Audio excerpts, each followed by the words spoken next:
out on the street again. Pulled up the app. Looks like Raj and his Camry are just around the corner.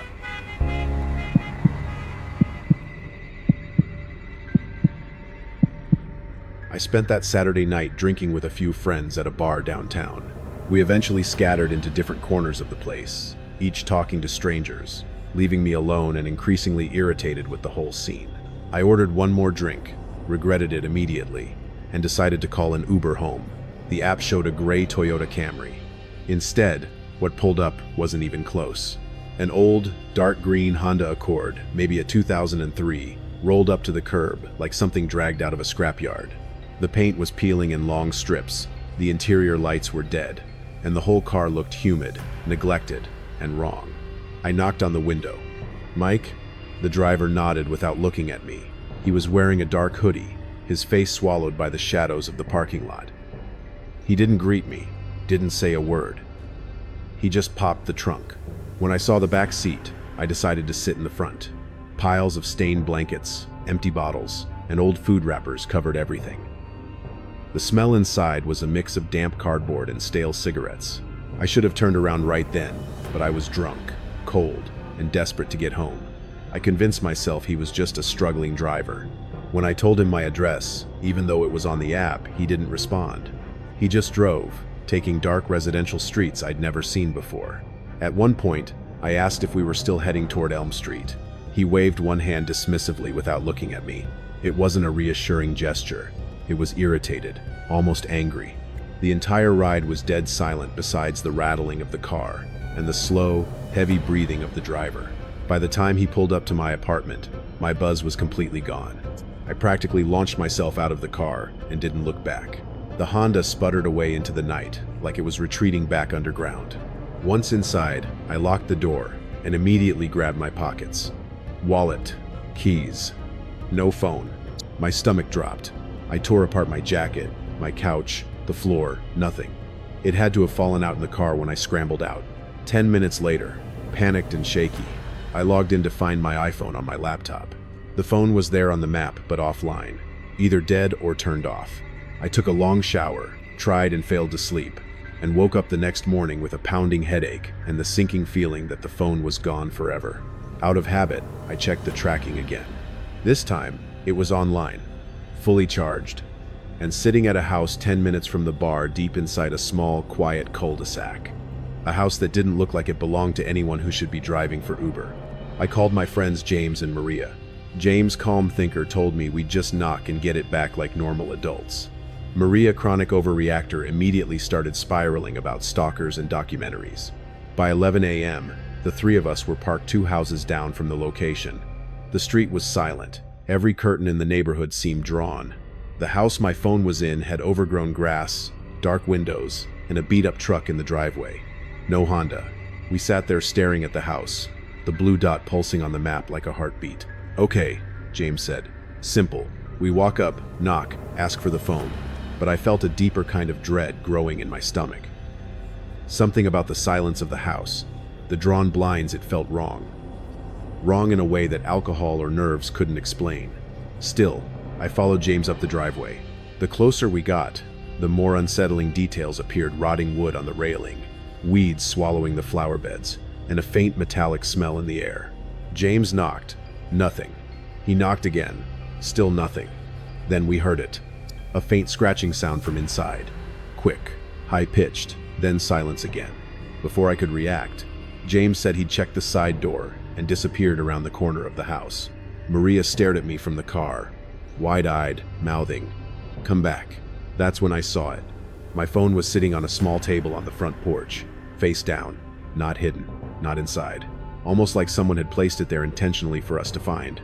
Every instinct I had told me not to touch it, but curiosity won. I picked it up. It lit up instantly. The lock screen wasn't my photo. It was black. A single notification filled the center. Unknown number. "Did you like the ride?"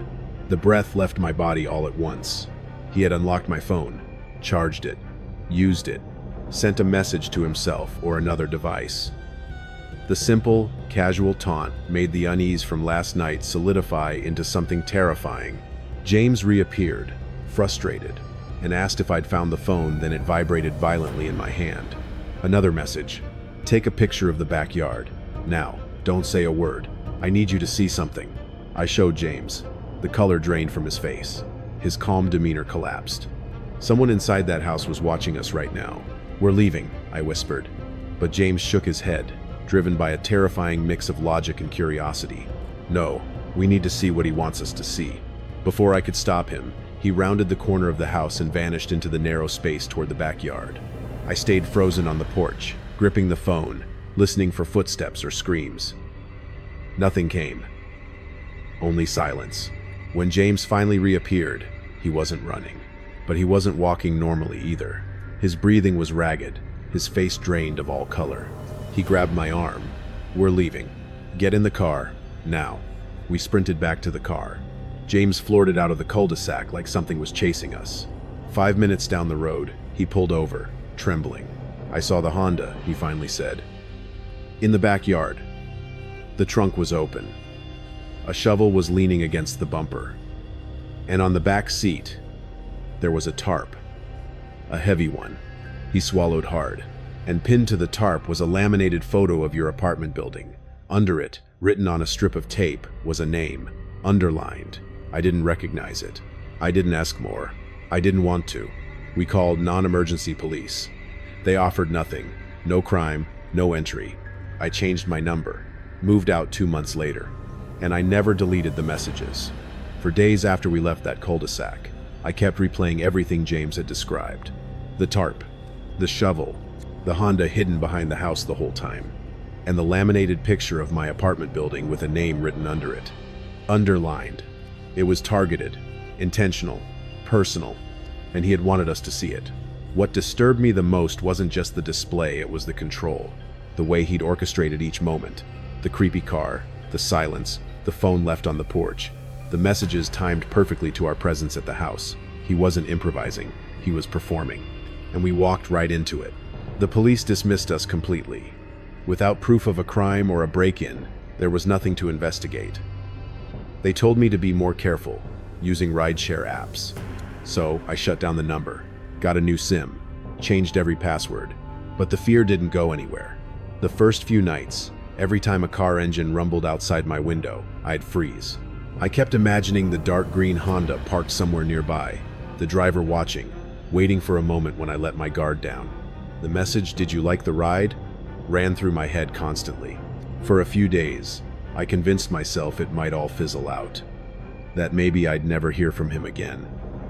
But the sense of being observed stayed with me like a shadow. I stopped sleeping normally, stopped leaving lights off, stopped feeling safe. A week later, James called me again.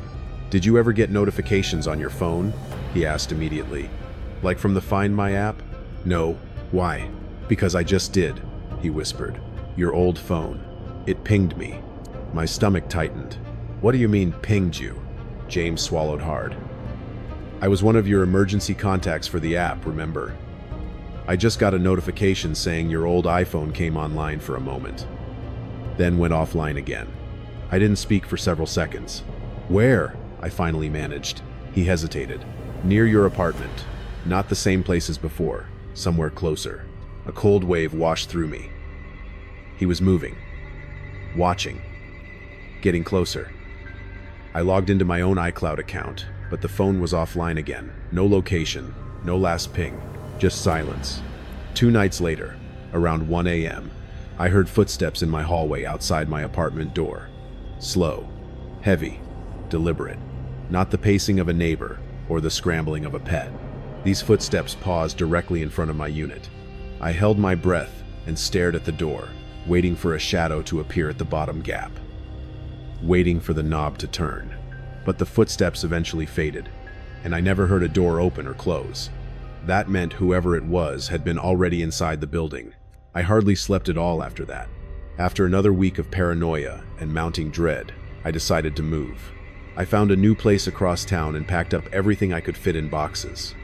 I didn't tell many people, not even some friends, because part of me was terrified that anything I said could somehow get back to him. I didn't want to leave a trail. I moved out quietly, quickly, and alone. I hoped the distance would finally sever whatever connection he thought he had with me. For the next 2 months, I tried to get my life back on track. I avoided bars. I avoided rideshare apps altogether. I stuck to safe, familiar routes whenever I left my apartment. Still, I checked the Find My app daily, like a ritual, just to make sure nothing unexpected appeared. And that's when the strangest part began. Every few days, a random unknown device would appear in my Bluetooth settings. Never paired, never named, just visible long enough for me to notice before disappearing. At first, I dismissed them. Apartment building interference, neighbors' speakers, random signals. But one night, I saw the location tag next to one of the devices. Previous connections, Honda audio. I froze. I hadn't been in a Honda in months. Not since that night. I shut off Bluetooth immediately. But the damage was done. He'd been close enough, physically close enough to my phone for his car system to broadcast a signal. In my new neighborhood, 2 days later, around dusk, I got an email notification from Apple. Your Apple ID was used to sign in to iCloud from an unknown device. Location. Attempt failed, unknown location. I changed every password again, activated every security measure I could find, but the fear didn't go anywhere. James eventually called again. Did anything else happen? He asked quietly. I didn't want to tell him the truth, but I could hear the same tension in his voice. I felt myself. He's been near me, I finally admitted. Not inside, not directly, but close enough. James went silent. Then he said something that made my blood go cold. I've been seeing the Honda too. My grip tightened on the phone. What do you mean? Parked near my place twice. Different spots. Dark green. Old. The same peeling paint. Same shape. Did you get a plate? I tried, James whispered. But every time I got close, it drove off. Slow. Like it wanted me to see it but not get too close. We talked for another 20 minutes, both trying to figure out the right next step. Call the police again? Report suspicious activity? Move? But none of that would help. Not without evidence. Not without knowing who he was, or what the name on that laminated photo meant. Eventually, James said something that stuck with me. He chose you first, but now he knows I saw the backyard. We both understood what that implied. By the time we hung up, I was shaking. I didn't sleep that night, or the next. And then just as suddenly as it all began, it stopped. No more unknown Bluetooth devices. No more ping attempts. No more footsteps. No more sightings of the Honda for months. Life slowly returned to normal. Or as normal as it could. But I never deleted the texts. And I never deleted the Find My logs. Because part of me knows this kind of person, someone so deliberate, so patient, doesn't just disappear. He waits. And every so often, when I'm lying awake late at night, I'll reopen the Find My app and check the devices list. Just to be sure. Just to breathe. One night, about a year after the incident, I checked again. All my devices were in their usual places. But at the bottom of the screen, a new option appeared. Devices previously connected. Honda audio. Honda audio. Honda audio. 3 times. I don't own a Honda. I've never owned a Honda. But the system only logs devices you've physically been near. That means at some point recently his car's Bluetooth signals were close enough to be picked up, right next to me, or behind me in traffic, or waiting outside one of the places I visit. The silence didn't mean safety. It meant he wasn't done.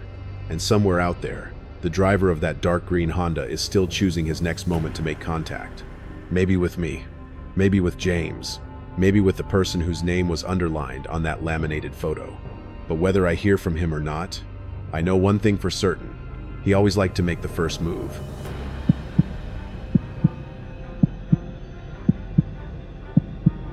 My name is Camila, and 2 years ago, I worked in one of those cold, silent office towers in downtown Chicago, the kind of place where the fluorescent lights hum louder than the people. I handled accounts payable, barely staying awake most days, and the only thing that made the job bearable was my tiny circle of work allies. Liam the relentless skeptic, and Sarah the calm thinker who could diffuse an earthquake with a cup of tea. The trouble began with Mark, our temporary hire. He was in his late 42nds, always wearing the same gray tweed jacket, and he never spoke. It wasn't shyness. It was silence, like he existed in the office without participating in it. No breaks, no small talk, no eye contact, just typing, always typing. There was something unsettling about him, but in the benign, odd coworker way, or so we thought. The incident started on a random Tuesday. I left my red iPhone 11 cracked screen protector and all on my desk and walked to the break room for coffee. I was gone for maybe 3 minutes. When I returned, my phone was gone. At first, it was just annoyance. Phones get misplaced. Someone must have picked it up by accident, I asked Liam. He barely glanced up. Check lost and found. Don't assume the worst, Camila. I checked HR, reception, every obvious place. Nothing. I used the office phone to call my number. It rang once, then went straight to voicemail. Someone had turned it off. That's when a cold little crack opened inside my chest. Turning off a found phone isn't normal office behavior. It wasn't misplaced. It was taken. Sarah suggested waiting until lunch to try find my iPhone, so I forced myself through another few hours of fake productivity. At lunch, we pulled up the map on my workstation. The icon appeared a bright red dot. Not in the office. Not in the building. 5 blocks south, crawling through the streets of downtown Chicago. Liam leaned in. Someone probably picked it up with their things while rushing to a meeting. It'll come back. But the dot wasn't heading toward any restaurant or meeting spot. It drifted toward the industrial fringe of the South Loop warehouses, abandoned tracks, empty streets, no one goes to willingly. Then it stopped, behind an old brick warehouse, and stayed there. That's not lunch, Sarah said quietly. The fear in her voice confirmed what my gut already knew. Someone from our office had taken my phone to a secluded part of the city, on purpose. We went through names, habits, schedules. Only one person consistently broke patterns. Only one person was missing from his cubicle at that exact moment. Mark. His chair was empty, his tweed jacket gone. A sense of cold inevitability wrapped around me. Mark didn't take breaks. Mark didn't leave during lunch. Mark didn't interact with anyone. Why would he steal my phone? Liam pushed to try something logical. Play a sound. If it pings, we'll know it's really the phone. I clicked play sound. A moment passed. The map flickered. Then something changed. Under the red location dot, where an address should have appeared, was a single word. Listen. It wasn't an address. It wasn't a coincidence. It was a direct response. Mark was watching the app in real time.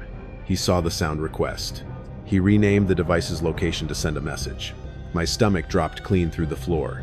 He's communicating with us, Sarah whispered. He's toying with you, Camila. Liam didn't have an argument left. He looked pale, small. Human logic wasn't built for scenarios like this. I wanted to call the police, but Sarah shook her head. He wants you to follow him. A warehouse district is too isolated. We need to stay safe. We need help. But before we could act, the red dot began moving again. Fast. This time, it wasn't staying downtown. It wasn't heading anywhere neutral. It was going north, toward my apartment building. He's going to my place, I breathed. He knows my address from the office file. Panic hit me like a cold wave. This wasn't about a phone. This wasn't random. This was targeted. Sarah took charge. Liam, stay here. Track him. Camila, come with me. We need to beat him there. Oh? We bolted down 3 flights of stairs into the parking garage and jumped into Sarah's car. I watched the dot crawl steadily toward my neighborhood, using shortcuts only a local or a stalker would know. He's driving fast, I muttered, unable to keep my voice steady. He's 2 minutes out. We're close, Sarah said, flooring it. We'll get inside and lock the doors. Call 911 from safety. We sped into my apartment complex. No strange cars, no sign of Mark. For a moment, I let myself believe we'd beaten him, until I looked at Sarah's phone again. The red dot wasn't at my building. It had stopped at the house next door, a rundown, single-family house, overshadowed by newer apartments. The only house on the block with deep bushes and a narrow side yard hidden, out of place. Why? Why is he there? I whispered. He's not confused, Sarah said. He's showing you he knows where you live, and he's letting you know he has another angle. Before I could react, my phone vibrated in her hand. A new notification. Mark had used my stolen phone to send an image link to a burner address, which forwarded straight to my contact email. I opened the picture. My stomach twisted. It was a photo of the bird feeder in my backyard, the one right outside my bedroom window. But the camera angle was high. Someone had taken it from just behind the fence line, reflected faintly in the glass of my window. A figure. A gray tweed jacket. He's in my backyard, I whispered. Sarah immediately called 911, giving them the address, adding that there was a threat that he might try to break in. As she spoke, the red dot on Find My disappeared. In its place, device offline. Mark had shut it down. The last message delivered. Police arrived minutes later. They swept the backyard, searched the fence, checked the house next door. They found nothing. No Mark, no phone, no car, no sign he had ever been there at all. But the picture was real. The reflection was real. He had been right outside my bedroom window, and he was gone again. The police walked the perimeter, checking under the porch, behind the shed, through the neighboring yard. Their flashlights cut across empty spaces where Mark had clearly been minutes earlier. But he was gone, like he'd evaporated into the night. One officer approached us, his expression serious. "We didn't find anyone, but given the photo, we'll file an incident report. Stay with a friend tonight." I nodded numbly. My home, my safe place, no longer felt safe. Sarah didn't even ask. She drove me straight to her apartment. That night, every creak in her building made me jolt awake. I kept seeing that reflection, the faint outline of a man in a tweed jacket standing only feet from my bedroom window, silent, watching, waiting. The next day, I forced myself back to the office. I needed answers.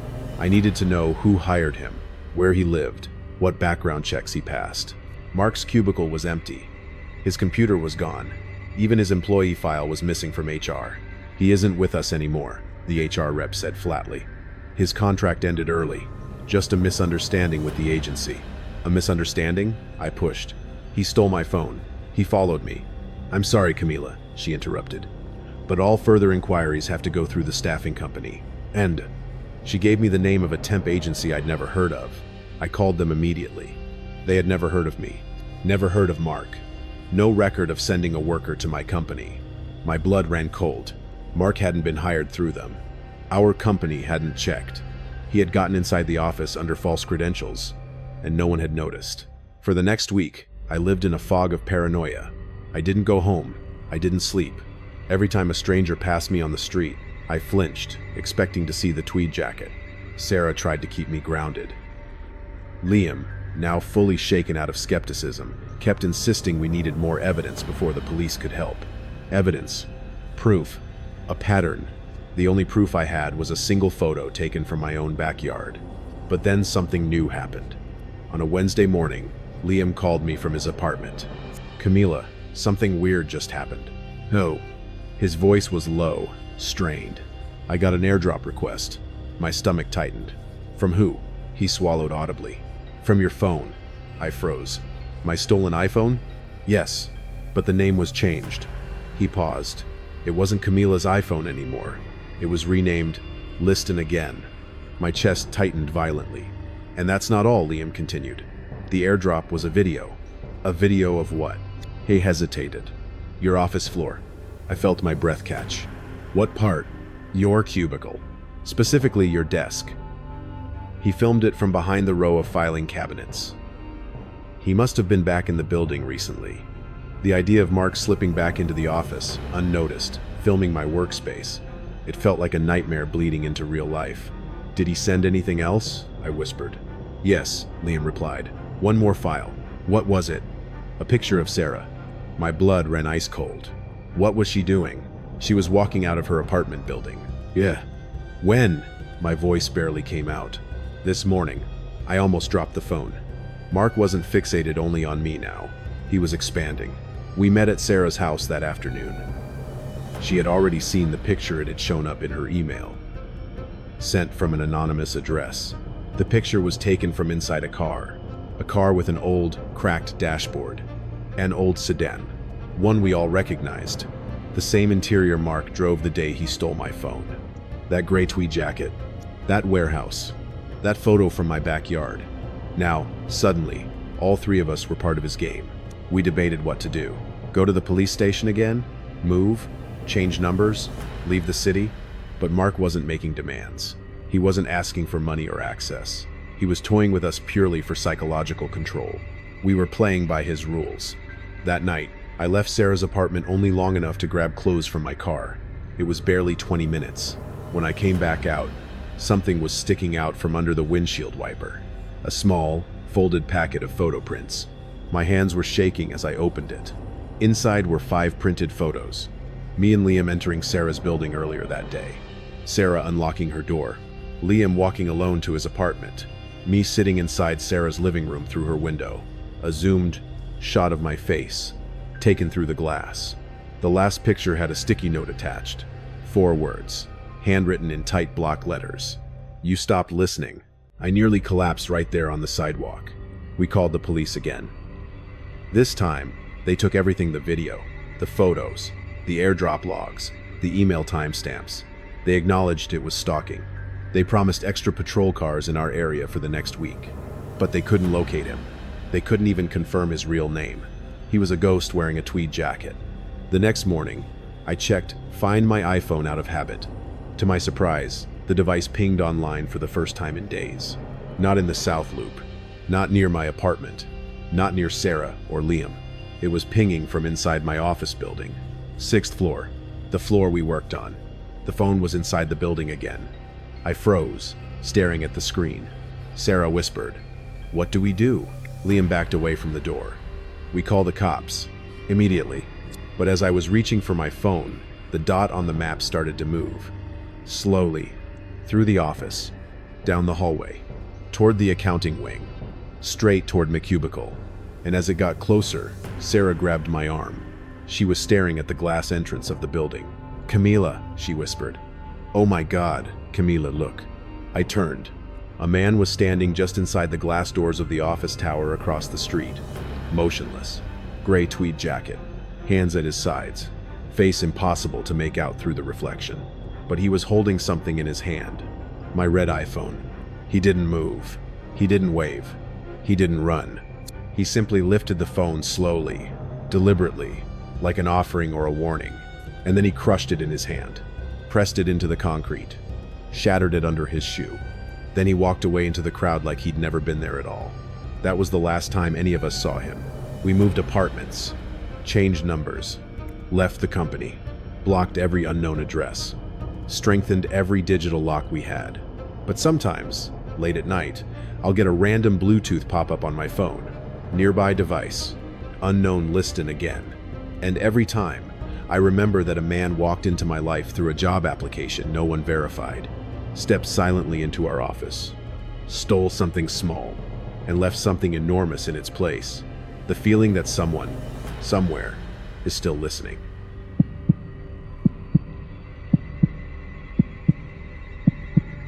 This last story didn't happen to me, but to my younger sister, Emily. I only wish it hadn't, because I ended up living through the aftermath, the kind of fear that crawls into your thoughts and stays there long after the danger is gone. Emily was always dramatic, the type to turn a small inconvenience into a scene. But last summer, she did something unusually serious. She planned a digital detox weekend. She and her boyfriend, Ben, your classic skeptic, rented a tiny off-grid cabin deep in the Appalachian foothills of North Carolina. No Wi-Fi, barely any cell service. The kind of place where silence feels wrong. I drove them there on a Friday. The last mile of road looked like it hadn't been touched by a car in months, overgrown, bumpy, swallowed by forest. The cabin was small, rustic, overlooking a narrow creek. Beautiful, but unsettlingly isolated. Before I left, Emily gave me her spare keys and her iPad. "I want to be unreachable," she said dramatically. "Don't touch this unless I'm missing." Her iPhone would stay off in her backpack all weekend. Ben rolled his eyes but kissed her and waved me off. The panic started the next morning. My phone rang at 9 a.m. Ben, his voice was breathless, scared. "Clara, Emily's phone is gone." "What do you mean gone?" I snapped. "You're in the woods." We woke up and her backpack was on the floor. Everything's there except her phone. Wallet, keys, charger, everything. We searched the cabin, the creek, the car, nothing. He thought maybe Emily dropped it hiking the ridge the night before, but they found nothing, not a footprint, not a glint of metal. I told him to call me after searching twice. An hour later, he called back, defeated. It's like it vanished. I grabbed her iPad to check Find My iPhone. When the map loaded, my stomach dropped. The phone was offline. A gray circle, no signal. "It's turned off," I told him. "That's impossible," Ben said. "It was at 90% when she packed it. She never touched it." That was the moment fear replaced irritation. If a lost phone is still charged, someone has to turn it off. And in the middle of an empty forest, there aren't many people around to do that. The rest of the day was a dreadful waiting game. I refreshed the location nonstop. Ben kept circling the cabin like a guard dog. Then, around 7 p.m., as the woods turned violet and the last light died, the phone turned on. The gray circle vanished. A bright green dot appeared alive, pulsing. Half a mile deeper in the woods. "Ben," I called instantly. "Check the map, it's online." He saw it too. "That spot, Clara, that's near an old abandoned fire tower. There's no trail there. Someone carried it." He was right. The pin was sitting at a dead, silent landmark. "This is your chance," I told him. "Get to it before it turns off again." Ben hesitated. "Clara, this is a lure. Why would someone turn it on now? Why wait until dark?" He wasn't wrong. It felt like bait. Something about the timing felt sickeningly intentional. "I'm coming," I told him. "I'll be there in 3 hours. Stay at the cabin. Do not go looking for it." Silence. Then he whispered. The name changed. I looked down at the iPad. Where the coordinates had been seconds ago, a word appeared. "Come." And then new coordinates appeared beside it. A ravine, a mile from the cabin. The green dot jumped instantly to the new location, like someone teleported instead of walking. "He's moving," I whispered. "He wants you to follow." "We're going," Ben said firmly. "That ravine is open. We can see everything." "Ben, don't. It's a setup. Stay put." But the line was dead. I grabbed my keys and sprinted to my car. Nothing feels worse than helplessness during a 3-hour drive through dark mountain roads. I kept one eye on the iPad the whole time. The dot never moved again. It waited. When I reached the cabin close to midnight, the air felt dead. Their truck was there. The cabin was dark. I called their names. No answer. Inside, everything was untouched. Half-eaten dinner still on the table. Backpacks open. Shoes by the door. But no Emily. No Ben. I grabbed their emergency radio and bolted toward the ravine trail. It was barely a path, a thin disturbance in the brush. My flashlight cut through the darkness in a narrow cone. Every crack in the woods sounded like footsteps. When I got close, I heard voices, Emily's and Ben's. I killed the flashlight and crept forward until the trees opened into a bowl-shaped clearing. Emily stood rigid in the middle, hugging herself. Ben crouched near the ground, holding something, her phone. And across from them, half hidden in the darkness of the trees, stood a man. Tall, thin, completely still. He wasn't holding a weapon. He wasn't yelling. He wasn't threatening. He was watching. A presence more unsettling than any armed attacker. I stepped out. "Emily!" She turned, eyes flooded with fear. "Clara, oh my God." Ben walked toward me, shaking. "We found it," he said, holding the iPhone. Then he showed up. I looked at the man. "Sir, that's my sister's phone. Give it back. Then leave." He didn't move. Didn't speak. He just tilted his head. Ben handed me the phone. It was cold, unnaturally cold. On the screen, Find My iPhone was still open. A new text window had appeared blank, waiting. But above it was a photo. A close-up shot of Emily's face. Taken through a window. Inside the cabin. While they were sleeping, the silence of the ravine suddenly felt like a living thing around us. "This wasn't about a phone," I whispered. "He was watching you before it ever went missing." The man stepped forward. Emily grabbed my arm, trembling. He didn't speak. He didn't demand anything. His silence was worse. It was power. Control. A predator savoring the last moment before the panic peaked. I lifted the phone toward him. "What do you want?" He didn't answer. He just stepped closer. Something inside me broke the fear, the helplessness. I typed one word into the text field. "Police," and hit send. The message vanished instantly. The man froze. Then, slowly, he lowered his backpack to the ground and pulled out a second phone, identical to Emily's. He raised it, aimed it toward us, and took a picture. A flash exploded across the ravine. Then he smiled. A tiny, sharp, satisfied smile. And without a sound, he turned and disappeared into the trees. We didn't move for a full 5 minutes. We didn't move for what felt like an eternity.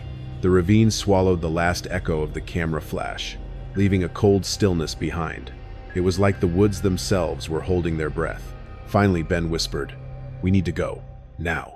Emily clutched my arm so tightly my fingers went numb. None of us looked back as we scrambled up the ravine slope. Slipping on leaves, branches tearing at our clothes, adrenaline turning every breath into a gasp. We practically fell onto the trail and really ran, until the cabin's roof appeared through the trees like a lifeline. When we burst through the cabin door, Emily immediately locked it, every lock, every latch, even dragging a chair against it like a barricade. Ben grabbed the fire poker. I sank against the wall, my entire body trembling. No one spoke for a full minute. Finally, Emily whispered, "He took pictures of us. He was watching us inside the cabin before the phone ever went missing." The weight of it settled over the room like a suffocating blanket. I checked the phone again. My iPhone still showed our exact location, the green dot pulsing inside the cabin. But the message screen was gone. The text field was blank again, like nothing had ever been typed. The photo of Emily, though the one taken through the window, was still there. A timestamp from the night before. "He was close enough to touch that window," Ben murmured. "Close enough to breathe on it." We called 911. It took nearly 2 hours for deputies to arrive through the winding mountain roads. By then, we were sitting on the floor in total silence with the lights off, jumping at every crack of the forest outside. When the officers finally showed up, guns drawn, they searched the entire property. No footprints, no discarded phone, no sign of the man, no second device. Nothing, including the backpack he had set down. He had vanished completely. They treated it like a suspicious encounter, not a crime. We were shaken, but unharmed. No threats, no physical violence. We packed up everything and left before dawn, abandoning food, clothes, everything we didn't need. None of us could stand to be in that cabin another minute. On the drive home, Emily stared at her phone in silence, while Ben drove with white-knuckled tension. I watched the forest roll by outside the window and kept replaying that smile. That short, tight, satisfied smile. Not the smile of someone caught.